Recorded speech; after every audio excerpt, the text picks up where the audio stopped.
มาณวิแล้วก็มีการเคลื่อนที่ของนาทีแล้วก็ข้อมูลการจดจำการพัฒนาไอเทมข้อความแล้วก็ข้อมูลล็อกอินประจำวันข้อมูลการประกาศกิลด์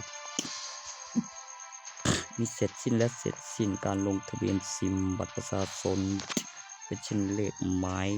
เลขบัตรนักเรียนในซิมเบอร์โทรเพื่อติดต่อหาแผ่นป้ายการจดจำการพัฒนาและแผ่นป้ายวัดพลังมากกว่าประวัติลายนิ้วมือและการเจริญเติบโตภายใต้ชั้นบรรยากาศอีกขั้นมีตัวตนมีห้องตำแหน่งที่ปลอดภัยมีการสะสมของทรัพย์สินสิ่งของมีค่ามีราคาต่อวันฝากขายเนี่ยในค่าธรรมเนียมแล้วการขึ้นระบบ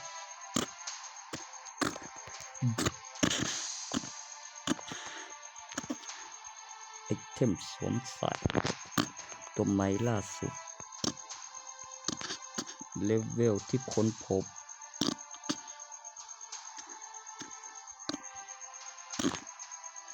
เป็ดเต็ม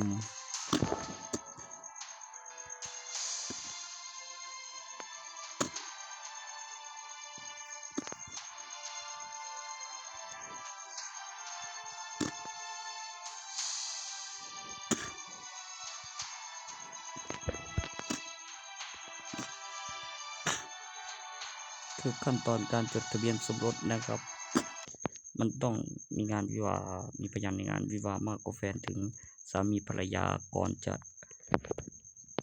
ตัวนี้นี่พอมีสื่อตัวนั้นก็พอมีสื่อที่สลักนาถอนเลยมีตัวตนแล้วไอเทมมารอแล้วก็ไอเทมมารออีกขั้นคือเมื่อมีเอกสารสำคัญและมีหลักฐานเป็นเอกสารเป็นหลักฐานวัตถุมีข้อมูลของไอเทมพิเศษเพื่อใช้เปลี่ยนชื่อหลังจากเซ็นเอกสารจดทะเบียนสมรสคุณถึงจะเข้าขั้นตอนการถ่ายทอดสดแล้วเวลาในกล้องวงจรที่ตรงกันแล้วเก็บหลักฐานแล้วก็เรียกไอเทมพิเศษแล้วก็สิ่งที่หามาเกี่ยวกับการวางข้างของ ID การสะสมการประกาศกิลด์ประโยคปลุกเสกพิเศษในมาโคแล้วอยู่ในใบทะเบียนบ้านนี่ก็หัวหน้ากิลด์นะครับ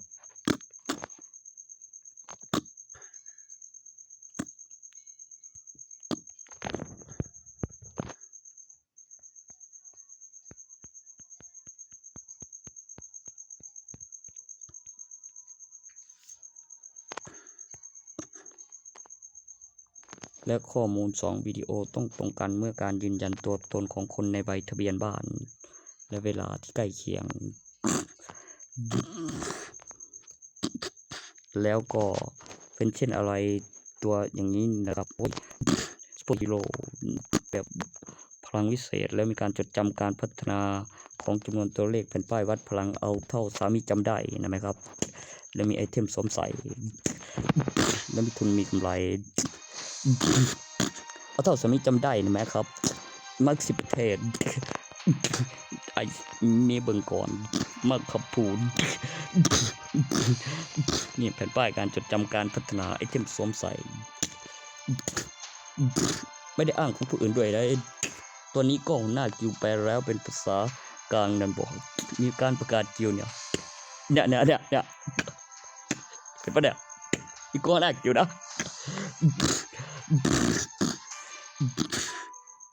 ข้อมูลการยืนยันตัวตนวันที่เวลา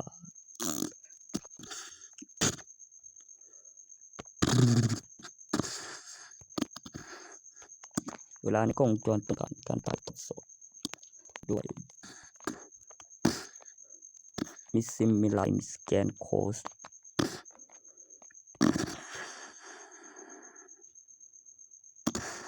มีดีแซมแฮปปี้กับวันทุกคอ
ต้นนี้ไม่เกี่ยว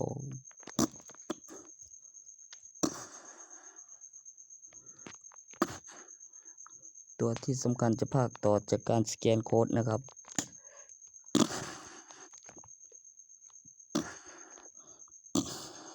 แล้วก็มีจำนวนตัวเลขที่มันจำได้หลักฐานวันที่เวลาการจดจำการพัฒนาที่ขึ้นระบบในอุปกรณ์แล้วตำแหน่งที่ปลอดภัยในใบทะเบียนบ้านแล้วเสร็จสิ้นรับไอเทมเป็นการตอกบัตรผลประโยชน์ของผู้เล่นหรือผู้เชื่อมต่อแล้วก็แผนที่ของดวงจันทร์การค้นหาเพื่อให้ขึ้นระบบในการค้นหามีตัวอักษรชื่อกิว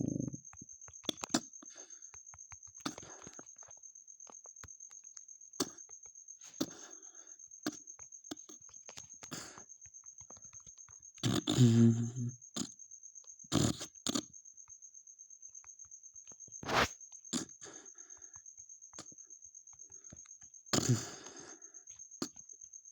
ำอธิบายขั้นตอนเมื่อจดและวิดีโอแล้ว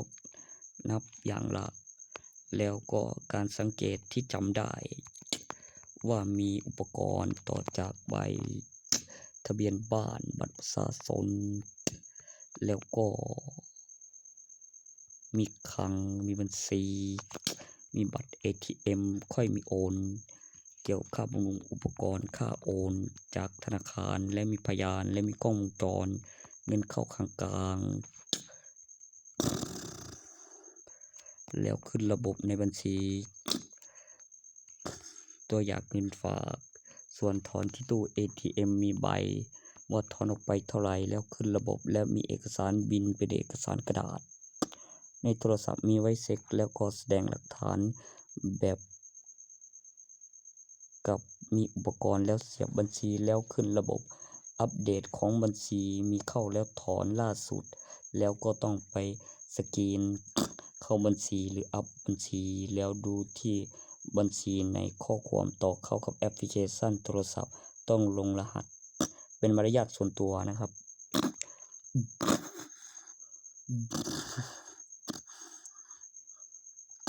ที่ต้องบอกไว้แล้วมีคำตอบคำอธิบายเกี่ยวกับ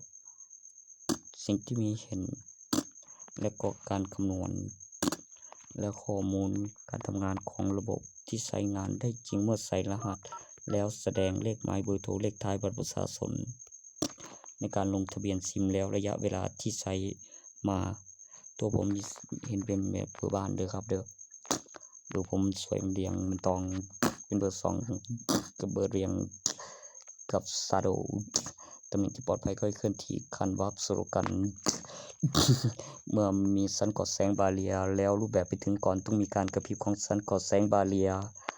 แล้วข้อมูลที่สัมผัสแล้วถึงพื้นแล้วมีน้ำหนักแล้วอยู่ในตำแหน่งที่ปลอดภัยค่อยเคลื่อนที่คันเขาเรียกวับ